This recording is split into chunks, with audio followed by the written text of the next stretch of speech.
David savait, il connaissait le secret. Au verset 24, le roi David dit à Arauna, non, j'aimerais que toi aussi tu dises non. Je veux l'acheter de toi à prix d'argent. Et je n'offrirai, c'est la partie la plus importante, et je n'offrirai point à l'Éternel, mon Dieu, des holocaustes qui ne me coûtent rien.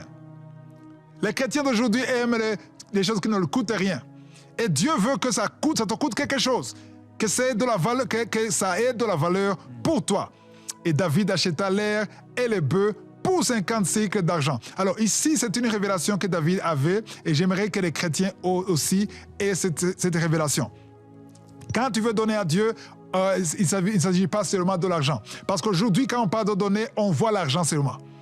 On ne donne pas seulement l'argent. Tu peux donner ton temps à Dieu. Tu peux donner ton corps à Dieu.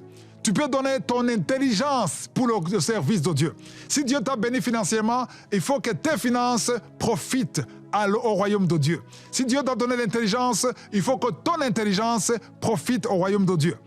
Il ne faut pas que tu utilises le don que Dieu t'a donné pour l'argent.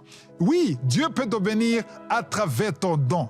Ici, je m'adresse à tous ceux qui ont un don, et particulièrement les musiciens, les chantres qui exigent l'argent pour exercer un don. Et ça, c'est exactement ce qui se passe dans le monde.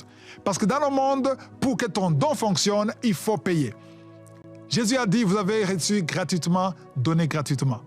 Et quand tu donnes gratuitement, c'est pour la gloire de Dieu. Et Dieu te bénira parce que tu n'as pas vendu le don. Et Dieu passera par des voies que tu ignores pour te bénir. Et ça, j'ai vu ça. Les gens qui ont mis à la disposition du royaume de Dieu pour la gloire de Dieu, Dieu les a bénis d'une façon ou d'une autre.